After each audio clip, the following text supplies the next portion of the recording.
Yo, it's Bostjan from Bosslifehacks, and I'm here in the beautiful city of Prague, and today I have a very controversial topic for you, and it's open relationships. Okay, now a lot of people had said something about that, even more people never say anything about that. I just want to share a few of my opinions and hopefully they will help you. So just to give you a little bit of like pre-story, the only kind of serious relationship, like monogamous, I had was when I was about 18, 19 for about a year with my serious girlfriend then. And then from then on up until now, that's about, I don't know, 6 years, I've only been in open relationships.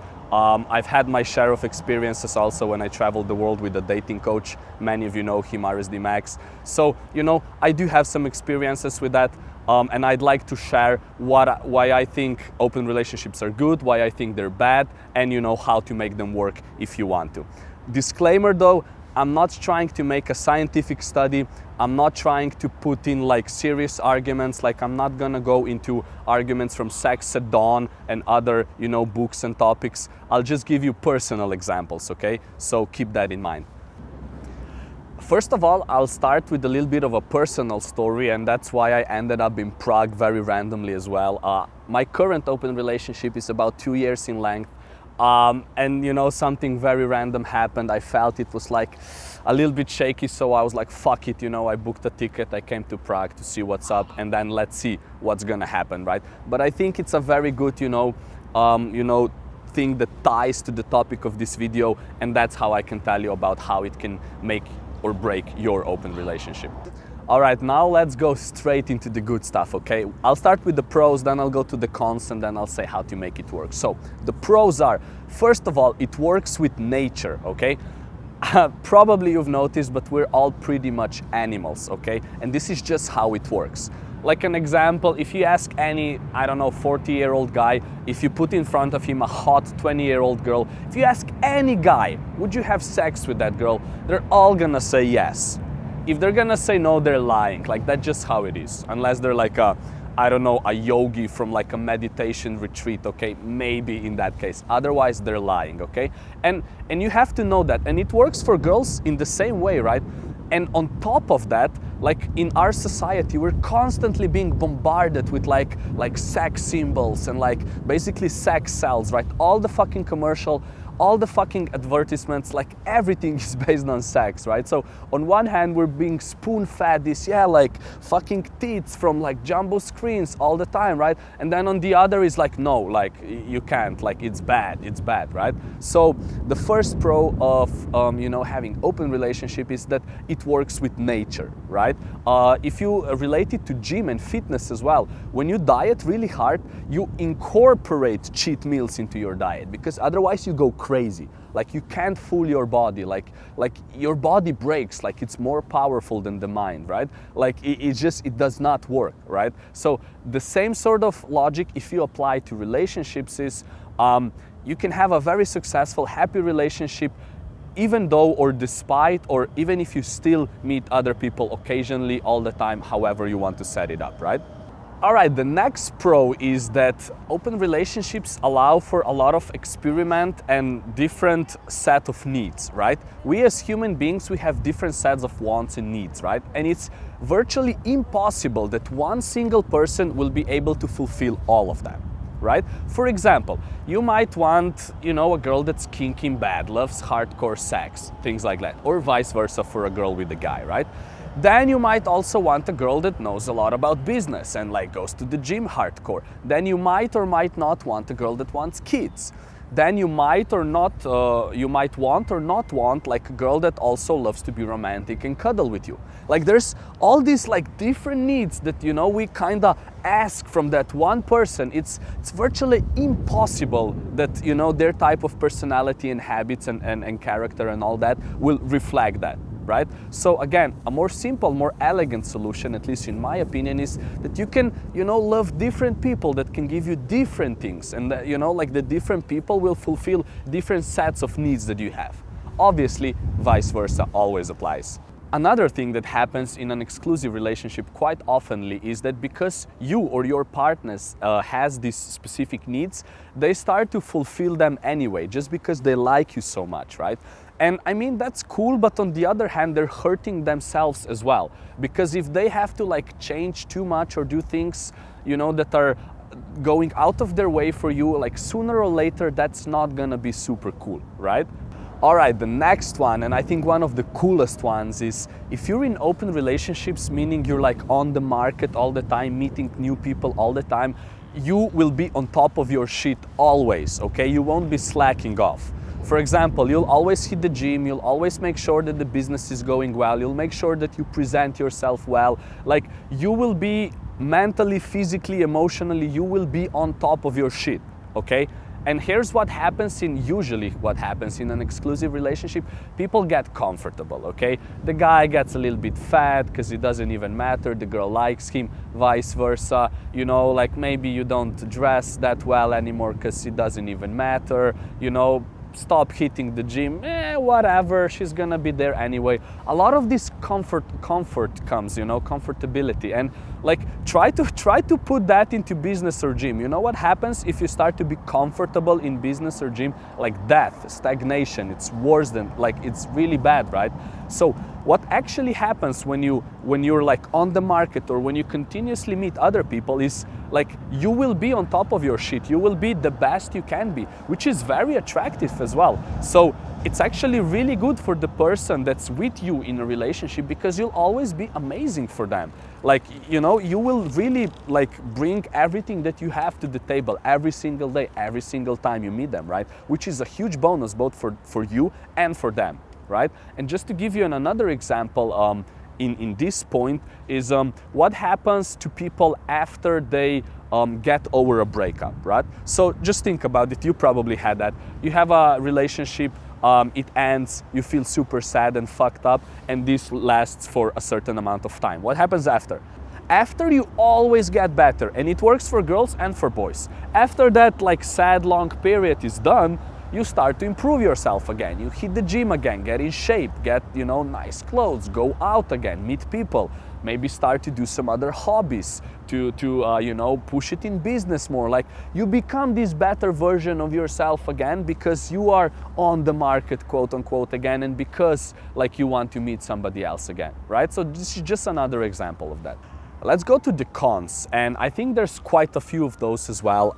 I think the biggest one being that it's completely against social norms. Okay, it's completely against all social norms. It's like it's regarded as weird, as like, it's like, you know, not many people, when you present this idea to them, are open to it. Okay, and that's a big problem, because when you meet somebody that generally likes you or genuinely likes you, as soon as you present this idea, it's a little bit tricky, right? So not a lot of people will be open to that. Again, authenticity, honesty, always key. If this is the way you work, if this is the way your relationships are, you always have to be honest about that. But it's just a bump, you know, like it just sucks that, you know, our society is like completely unopen about this. But I also think that we should, as a species, I think we should work on this, like, you know, and that's why I'm doing this video as well, because I think there are different models.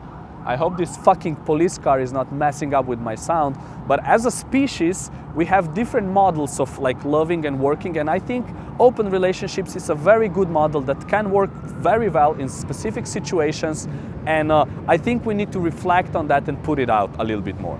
Next con is you never know how long it will last, okay? And that's just how it is.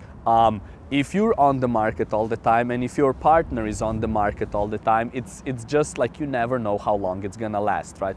You might meet somebody else, you might move somewhere, things might get chillier, they might do that.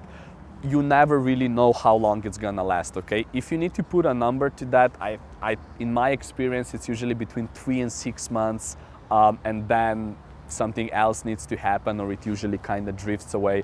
Again, that's just my personal opinion, experience. But to contrast that a little bit, isn't it the same with traditional marriage and relationships? Like, do they last forever? Have you checked the latest statistics of how it works, right? It's a little tricky, right? So Again, I would say that the con of this is you never know how long it really will last, but then again, when do you? The third con that always comes up is, but what about the kids, right? Don't you want to have kids? Yes, of course I do. I fucking love kids, right? I'm a social worker by education. I used to work with kids a lot. I still try to, you know, do some volunteering when I can. I love kids, I want to have kids, right? To be completely honest, I haven't figured it out yet completely how to actually tackle this topic. You know, maybe you can give me some good ideas, maybe you know somebody who's kind of making it work. But my general idea is that you kind of make it slightly more monogamous, maybe even moving together while still both partners having the option to go meet somebody else for like a quick adventure or whatever, you know, that you need at that point. But I think, you know, at least in those early years of a child's growth development, like from 0 to 5, 0 to 9, or whatever you decide for that, right? I think it's key that, you know, the relationship is a little more companionship based, is a little more like, you know, family.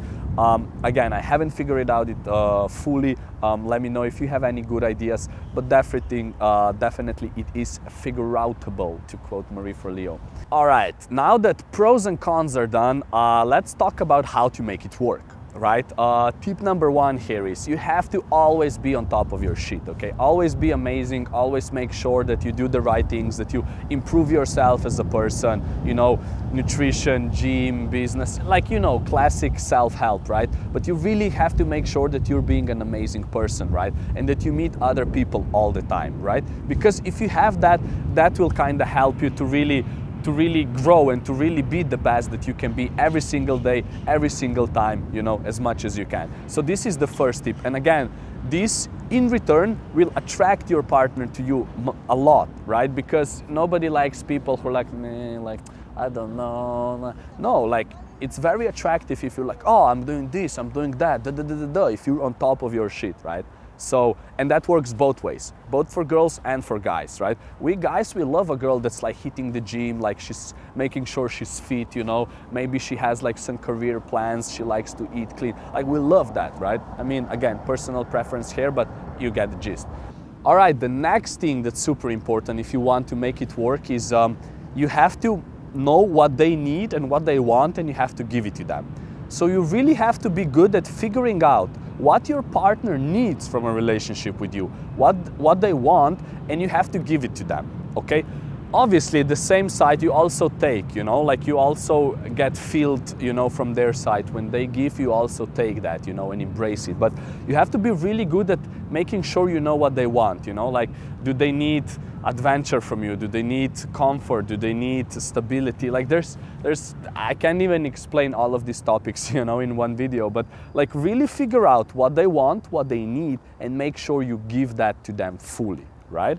The next thing you should always have in mind is you have to really pay attention to your emotions as well. And as soon as you encounter any negativity, any jealousy, any like this bad guilt, for example, as soon as you encounter any of those emotions, you really have to work on like making them go away. Figuring out what happened, why are you feeling jealous, why are you feeling guilty, and then making sure that like you solve that, right? Either with talking, either with, you know, like you have to figure that out. But all these emotions are super negative, super dangerous, and you have to constantly be reflecting about them because they will come, especially if you're playing a game like this, if you have this open relationship, emotions like this will arise and they will come, okay? So you have to, again, make sure you're on top of your shit, you have like your meditation, your grounding exercises or whatever that you do, your social, your friend circle, make sure you have that stability so when these emotions come, you will know how to handle them.